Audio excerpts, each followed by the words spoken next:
ये आकाशवाणी रायपुर है। छत्तीसगढ़ी समाचार बुलेटिन के संग अनुरिमा शर्मा की जय जोहार। अब सुनो आज के प्रमुख समाचार।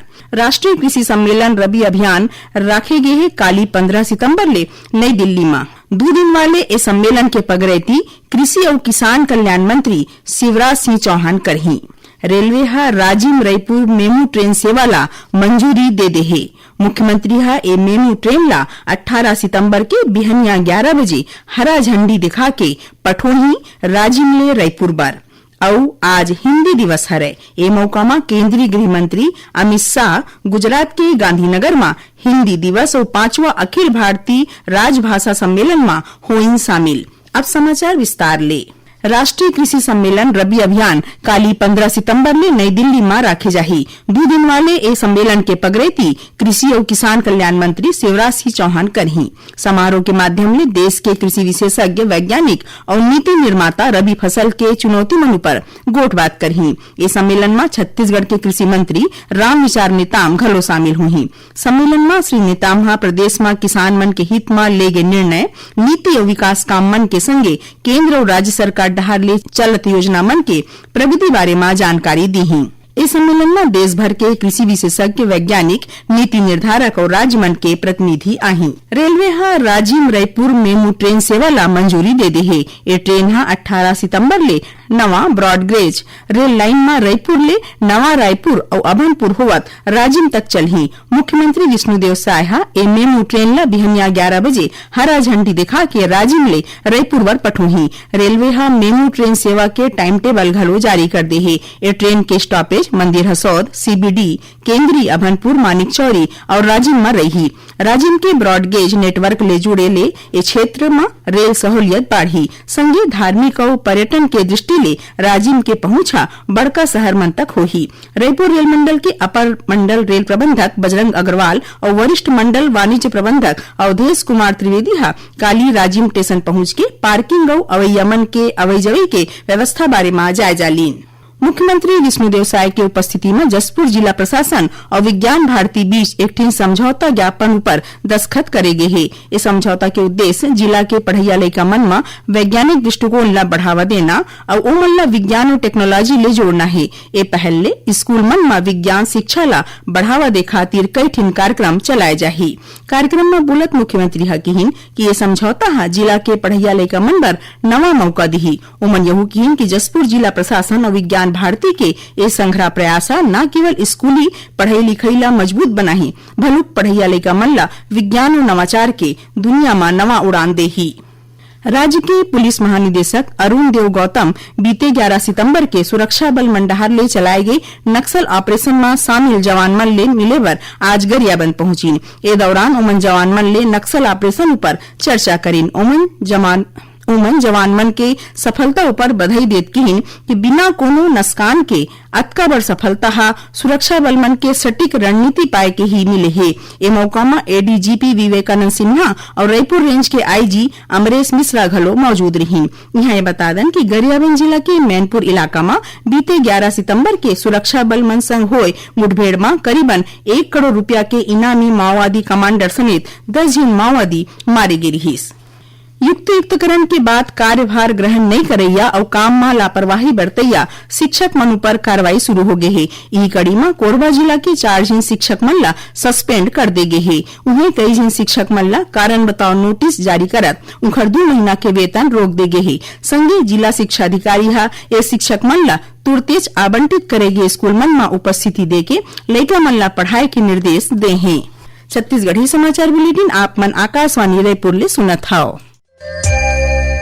छत्तीसगढ़ के खबर ले है आपकी वास्ता और खबर के विश्वसनीयता ले है हमार वास्ता। आकाशवाणी समाचार रायपुर के प्रादेशिक समाचार बुलेटिन के संगे संग हमार समसामयिक कार्यक्रम आप रेडियो के संग अपन मोबाइल में घलो सुन सकत हो। आकाशवाणी समाचार फेसबुक, ट्विटर और यूट्यूब में घलो हावय। हमार फेसबुक पेज हरे Chhattisgarh news on AIR, Twitter handle CGAIR news और हमार यूट्यूब चैनल हरे छत्तीसगढ़ AIR न्यूज। तो अब रेडियो के संगे संग आपके मोबाइल के माध्यम ले हम आप तक पहुंचत हन। छत्तीसगढ़ के हर खबर पर सुनत रहो आकाशवाणी समाचार।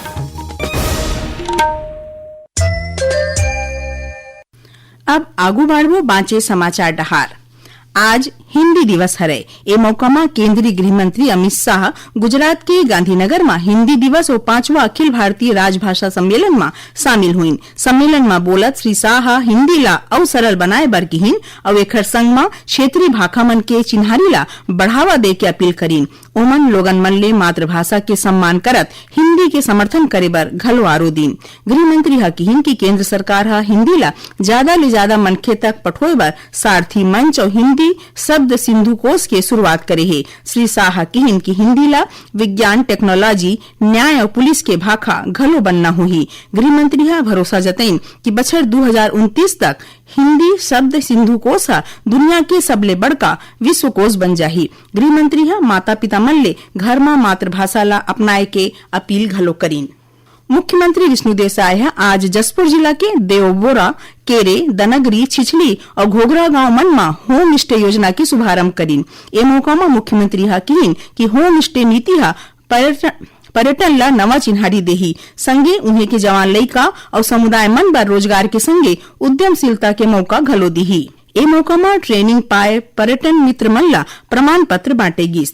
अपन जसपुर दौरा बेरा मुख्यमंत्री हा कृषि क्रांति अभियान के चलत QR कोड वाले जी-कॉम इंडिया के शुभारंभ बगिया स्थित अपन निवास कार्यालय ले करीन।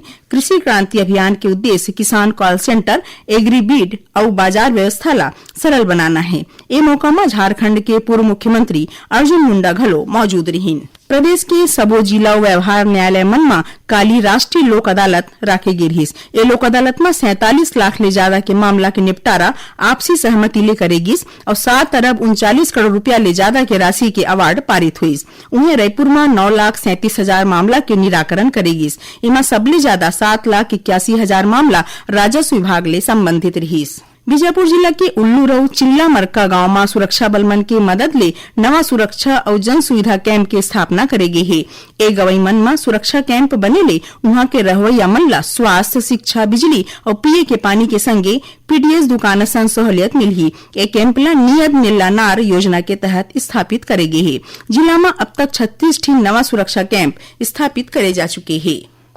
प्रदेश में स्वास्थ्य सेवा मन ला मजबूत करे और सामुदायिक स्वास्थ्य कार्य मन ला सुघर बनाए में रायपुर में राखे गए राज्य स्तरीय मास्टर प्रशिक्षण कार्यशाला के समापन हो गए है।